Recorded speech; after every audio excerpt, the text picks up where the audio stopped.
Fala galera, esse é o segundo vídeo da série As Festas Judaicas. Como eu falei no vídeo anterior, as festas judaicas elas são festas proféticas. E o que acontece? Na verdade, a questão do entender essa festa vai ser legal para que de repente você possa entender o arrebatamento. O arrebatamento não é um acontecimento isolado como as pessoas pensam. E ela tem uma série de situações que você precisa fazer para que de repente você venha a ser arrebatado. Então não é uma coisa que vai acontecer por acontecer, ela tem uma sequência. Inclusive na questão do sábado, como eu explicava no vídeo anterior, o sábado ele representa, na verdade, o dia em que eu tenho um encontro real com Cristo. Cristo ele consegue mudar o mundo em duas eras, o antes de Cristo e o depois de Cristo. Todos os fatos que aconteceram antes, a gente fala antes de Cristo, e o que aconteceu depois de Cristo. Quando uma pessoa ele tem um real encontro com Cristo, e essa pessoa na verdade não é a partir do nascimento de Cristo, como todo mundo pensa, mas da morte. No livro de João 19, capítulo 30, quando Cristo diz que está consumado verdadeiramente, ele estava dizendo que aquilo que foi profetizado se cumpriu ali naquele momento. E ali o mundo se divide nessas duas eras, como eu falei. Só que a questão do novo nascimento, ela é diferente de pessoa para pessoa. E quando isso acontece na sua vida, aí é o seu sábado. Ou seja, a partir dali, as obras humanas ficaram para trás e a partir dali você segue agora uma novidade de vida. E agora, o que acontece? Todas as festas, ela precisava justamente que, de repente, ela se iniciasse no sábado. Ou seja, se eu começo a festa, ela precisa primeiro encontrar o meu sábado. Então, encontro o sábado, agora eu estou pronto para a primeira festa. E a primeira festa é Páscoa. A palavra Páscoa significa passar por cima ou passar por pano. Mas por pano de quê? Vamos entender, eu vou ler o texto em Êxodo, e o livro está em Êxodo 12. E o Senhor disse a Moisés e Arão, no Egito, perceba bem, ainda está no Egito, este deverá ser o primeiro mês do ano para vocês. Diga a todos, a comunidade de Israel, que no 10º dia deste mês, todo homem deverá separar um cordeiro ou um cabrito para a sua família, para cada casa. Uma família, se for pequena demais para um animal inteiro, deve dividir com seu vizinho mais próximo, conforme o número de pessoas, conforme cada casa puder. O animal escolhido será macho, de 1 ano, sem defeito, e pode ser cordeiro ou cabrito. Guarde até o 14º dia do mês, quando toda a comunidade de Israel sacrificá-lo-á o pôr da tarde. Passe então um pouco do sangue, se liga bem nisso aí, nas laterais da viga superior das portas das casas, nas quais vocês comerão o animal. Naquela noite comerão a carne assada no fogo, com ervas amargas e pão sem fermento. Não coma carne crua nem cozida em águas, mas assada ao fogo, cabeça, perna e víscera. Não deixe sobrar nada pela manhã. Caso isso aconteça, queime o que resta. E é engraçado que a palavra, como eu disse, Páscoa significa passar por cima ou passar por pano. Aí uma das coisas que a gente precisa entender na Páscoa são algumas determinações que ele deu. Primeira, ele disse que você precisa comer carne sem fermento. Ou seja, se lembrem, disse que primeiro você encontra a sua Páscoa, que seria Jesus, você tem um encontro real com ele e a partir dali você começa agora a novidade de vida. E como a Bíblia fala sobre pão sem fermento, pão representa a doutrina de Deus e que não deve ser adulterada. O fermento na Bíblia representa a doutrina ou adulterações dos fariseus, dos saduceus e do próprio povo de Herodes, no caso a política e a religião. Então eles adulteravam e uma das determinações é que não podia comer pão com fermento. Se comesse pão com fermento, estaria fora. Você não poderia participar da primeira festa. A segunda festa, perceba, eles estão no Egito. E ele recebe isso do Egito. E eles têm que estar preparados para sair do Egito rapidamente. O que acontece? A palavra êxodo, ela significa retirada. A palavra arrebatamento, ela vem de uma palavra chamada apazô, que significa tirar com força. Perceba que eles estão no Egito, eles têm uma determinação dada por Deus, uma ordem, e ele vai ficar aguardando.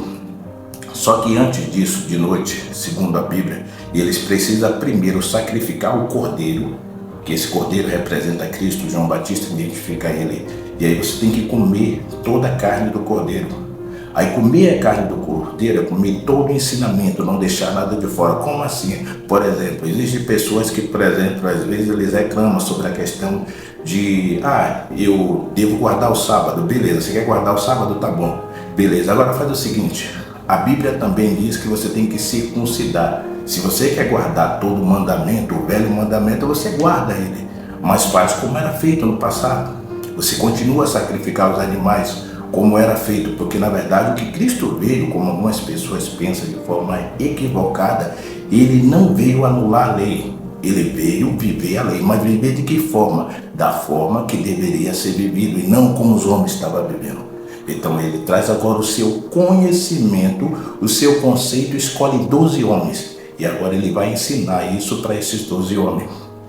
Aí o que acontece? Quando a Bíblia diz que você tem que matar o cordeiro, que representa ele, você vai pegar o sangue do cordeiro e colocar na umbrais da sua casa. Aí umbrais, em alguns lugares a gente chama essa entrada da porta, a gente chama como se fosse caixão.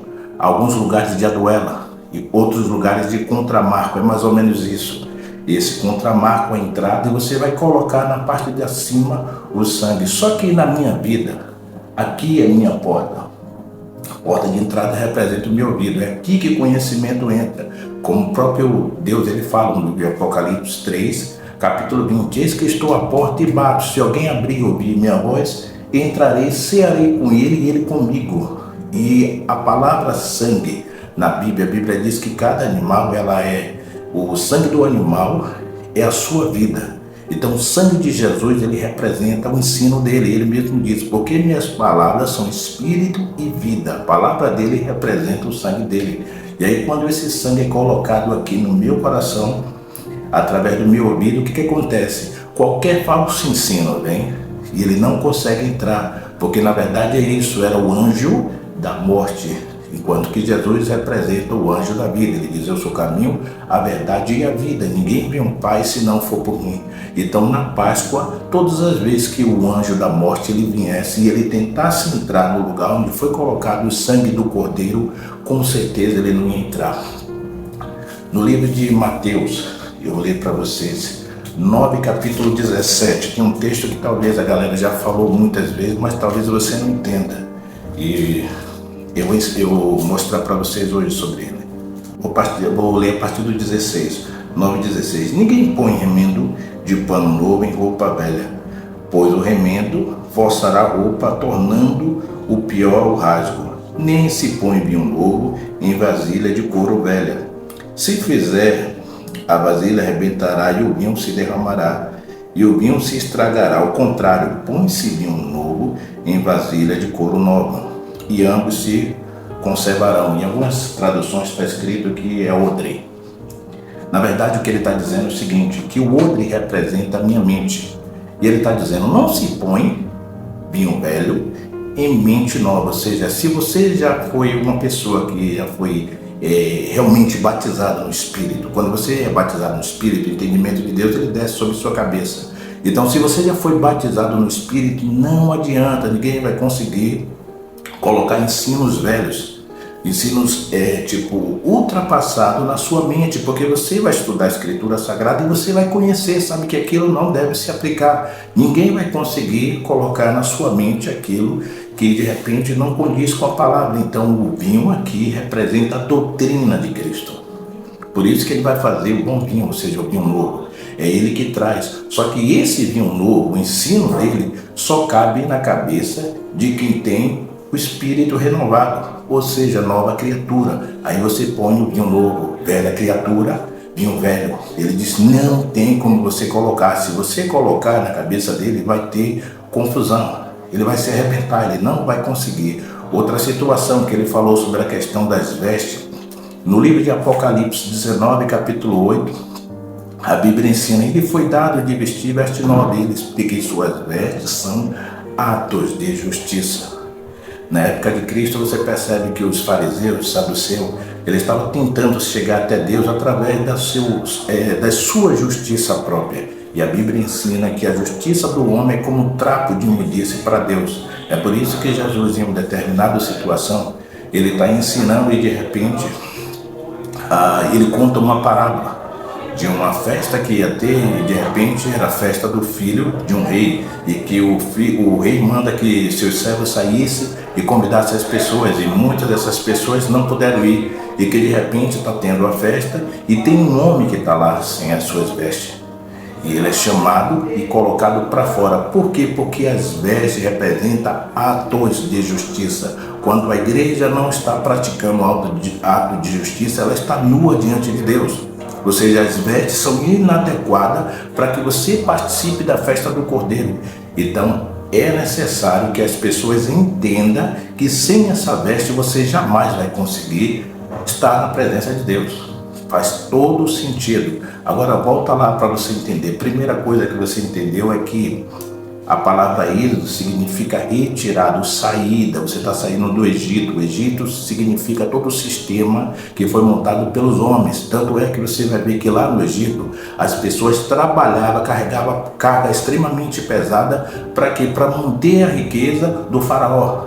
E aí ele é retirado por um homem chamado Moisés, e de repente Moisés fala para ele o que eles precisavam para sair. E a primeira coisa, como eu disse, era não comer pão com fermento.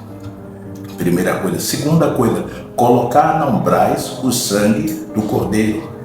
E depois disso, o que acontece? Eles deveriam permanecer com o cajado na mão, pronto para a saída, para a retirada. Como eu disse, essa palavra chamada arpazô, que significa arrebatamento, por diversas vezes você vai ver ela na Bíblia. E em algumas situações, por exemplo, tem a passagem que fala sobre aquelas duas cidades chamadas Sodoma e Gomorra, que o anjo ele vai retirar e ele também dá uma ordem para que de repente não olhasse para trás. E quem olha para trás se transforma em estátua de sal, fica. Por quê? Porque para que de repente o arrebatamento, essa pessoa ela possa participar, ela precisa desde já ir se preparando. Então, primeira coisa, encontrar o teu sábado. Segundo, a Páscoa de Cristo. Amém? Um abraço, fica com Deus e envia esse vídeo, ajuda a divulgar o trabalho. E se você colar e apertar aí no sininho para que todas as notificações que saia vídeo novo possa chegar até você. Fica com Deus e um forte abraço.